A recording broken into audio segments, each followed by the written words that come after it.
प्रिय विद्यार्थियों, लोक प्रशासन कक्षा में आपका स्वागत है। आज हम नेतृत्व अर्थात लीडरशिप के बारे में पढ़ेंगे। लीडरशिप जो है शब्द, ये दो शब्दों से बना है। लीड से लीडर तथा फिर उसके बाद में लीडरशिप। लीड का अर्थ क्या है? लीड का अर्थ होता है आगे होना, सर्वोत्तम होना, उच्च होना या मार्गदर्शन देना। तो कहने का भाव ये है, लीडरशिप क्या है?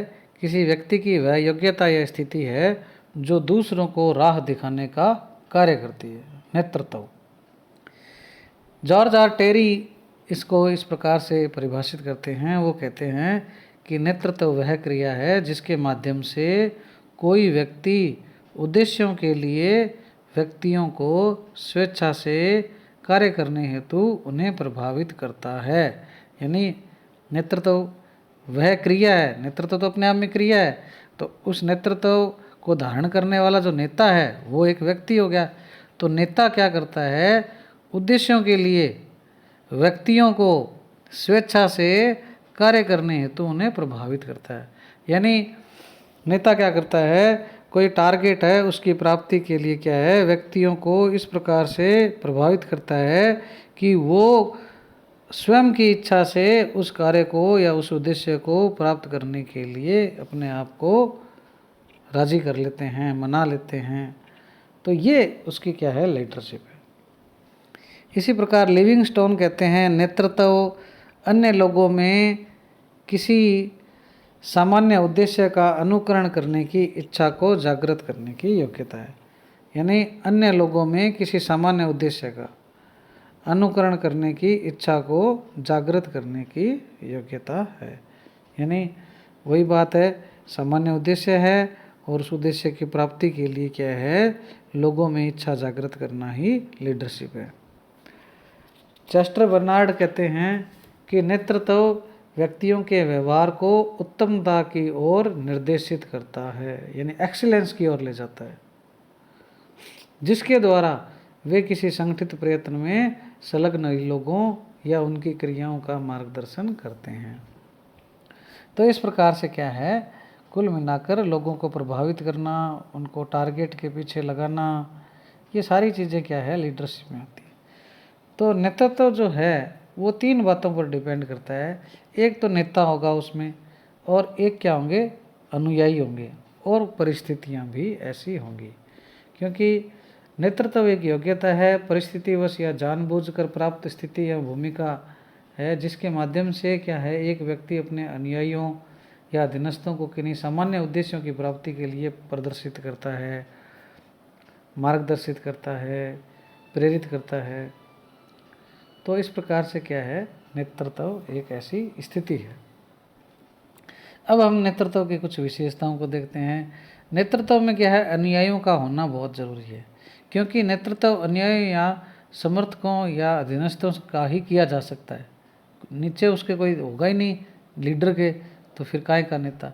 तो इसलिए उसके लिए क्या है? उसके मानने वाले, उसके समर्थक, उसके अनुयायी होना जरूरी है। बिना समूह के नायक की कल्पना हम कर नहीं सकते। अगली जो विशेषता है, उद्देश्य की प्राप्ति। नेतृत्व किसी सामान्य लक्ष्य या उद्देश्य की प्राप्ति के लिए संगठित लोगों का किया जाता है। बिना लक्ष्य या उद्देश्य के न तो कोई संगठन होता है, न ही उसमें कोई नेतृत्व हो सकता है। अगला है कि नेतृत्व में अनुयायियों के आचरण व व्यवहार को प्रभावित किया जाता है, जिसके माध्यम से अनुयायियों पर क्या है? नेता का एक प्रभाव पड़ता है। नेता का व्यवहार व आचरण अपने आप में क्या है? आदर्श होता है। नेतृत्व एक गतिशील प्रक्रिया है, अर्थात संगठन में नेतृत्व हमेशा रहता है। संगठन के निर्माण से लेकर संगठन के अंत तक नेतृत्व सतत रूप से विद्यमान रहता है। हाँ, हो सकता है कि नेता बदलते रहें। इसके बाद में क्रियाशील संबंधों के रूप में नेता अनुयायी संबंधों का होना नेतृत्व में जरूरी है, अर्थात दोनों ओर से प्रभाव डालने एवं प्रभावित होने तथा लेन देन की क्रिया ही नेतृत्व की क्रियाशीलता को बनाए रखती है। इस मामले में मैरी पार्कर फोलेट ने क्या है? चक्रीय उदाहरणा दी थी। उन्होंने कहा था कि नेता न केवल अपने अनुयायियों को प्रभावित करता है, बल्कि नेता स्वयं भी क्या है? अनुयायियों से प्रभावित होता है। तो ये क्रियाशील संबंध है। अगला है परिस्थितिगत। नेतृत्व के लिए परिस्थितियाँ बड़ी महत्वपूर्ण होती है, क्योंकि परिस्थितियाँ ही आवश्यकताओं, हितों, दबावों तथा परिवर्तनों को जन्म देती है तथा परिस्थितियों में ही नेतृत्व का परीक्षण होता है। इसके अलावा नेतृत्व सामान्य उद्देश्य की प्राप्ति या हितों की पूर्ति के लिए नेता द्वारा प्रदत्त अभिप्रेरणा से संबंधित है और समूहों का ये प्रयत्नों को क्या है हकीकत में बदलता है। तो इस प्रकार से ये क्या है नेतृत्व की कुछ परिभाषाएं हैं। इसके बाद में हम देखते हैं लीडरशिप जो है उसकी स्टाइल्स यानी शैलियाँ कितने प्रकार की हैं और या नेतृत्व के प्रकार कितने प्रकार के हैं। नेतृत्वकर्ता जो है लीडर जो है उसके आचरण के आधार पर क्या है 3 प्रकार की शैलियाँ हैं। पहली है लोकतांत्रिक शैली, डेमोक्रेटिक लीडरशिप कहते हैं इसको। इसे सहभागिता शैली भी कहा जाता है। इस प्रकार के नेतृत्व में क्या होता है, संगठन के लक्ष्यों तथा उद्देश्यों की प्राप्ति के क्रम में अधीनस्थों का पर्याप्त सहयोग लिया जाता है। निर्णय में नेता तथा अधीनस्थ मिलकर क्या है भूमिका निभाते हैं। नेता अंतिम निर्णय नहीं करता बल्कि विकल्प क्या है सुझाता है। समूह के सदस्यों को स्वतंत्रता प्राप्त रहती है। नेता यह विश्वास करता है कि अधीनस्थों में क्षमताएं एवं योग्यताएं हैं, सभी का आदर होता है तथा तनाव व संघर्ष नहीं पाए जाते हैं।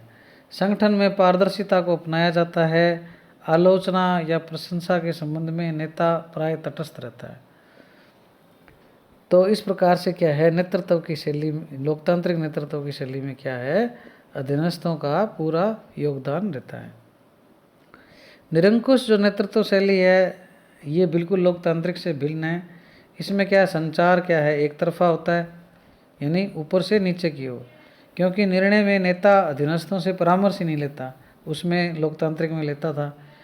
वह केवल नीति, निर्णय, आदेश, मार्गदर्शन निर्धारित करता है, वो स्वयं ही चेंज कर सकता है। संगठन में अन्य सभी को बिना कोई सवाल उठाए केवल नेता के आदेश मान्य होते हैं। निरंकुश में ऐसा नेता समूह से पृथक तथा स्वयं को श्रेष्ठ समझता है तथा उन्हें अधीनस्थों की क्षमताओं पर क्या है विश्वास नहीं होता। यह शैली अधीनस्थों के लिए कष्टदायक होती है, असंतोष को जन्म देती है तथा लक्ष्यों की प्राप्ति में कार्मिक उदासीनता को जन्म लेती है। तो इस प्रकार से निरंकुश नेतृत्व शैली है ये। इसके बाद आती है अहस्तक्षेपवादी, जिसको लेजेस फेयर कहते हैं। जैसा कि नाम से स्पष्ट है कि हस्तक्षेप नहीं होता नेता का, कोई भी निर्णय लेने में नेता की सहभागिता बहुत कम होती है। अधीनस्थ स्वयं की प्रेरणा से ही कार्य करते हैं तथा उन्हें पूर्ण स्वतंत्रता रहती है।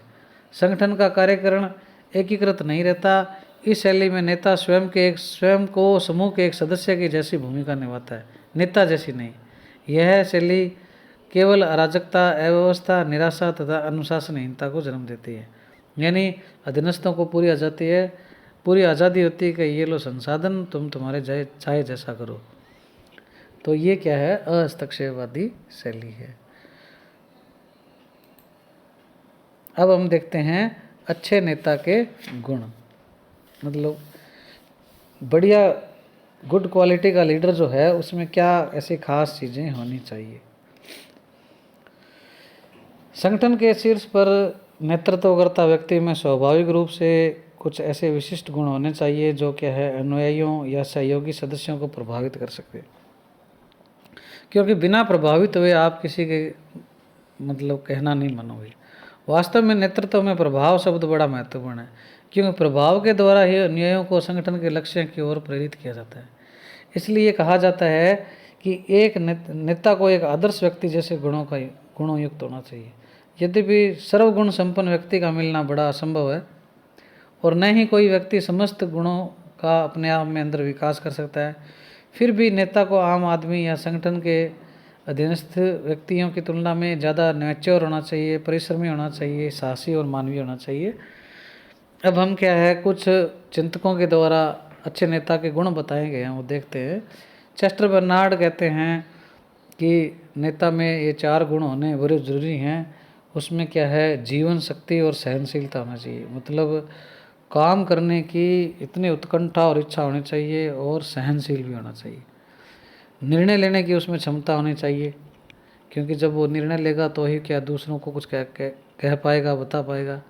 उसको अपने अधीनस्थों में प्रोत्साहित करने की अर्थात उनमें विश्वास पैदा करने की क्षमता होनी चाहिए। नेता में उत्तरदायित्व लेने की और उसका बौद्धिक विकास की भी क्या है, क्षमता होनी चाहिए, ऐसा गुण होना चाहिए। इसी प्रकार मिलेट कहते हैं, उसमें अच्छा स्वास्थ्य होना चाहिए, कार्य करने की इच्छा होनी चाहिए, दूसरे लोगों में वो रुचि ले, बुद्धिमान हो, ईमानदार हो, विश्वास पैदा करने की क्षमता हो, निर्णय लेने की शक्ति हो और उसमें क्या है, निष्ठा भी हो। तो ये इस प्रकार से क्या है, अच्छे नेता के कुछ गुण हैं।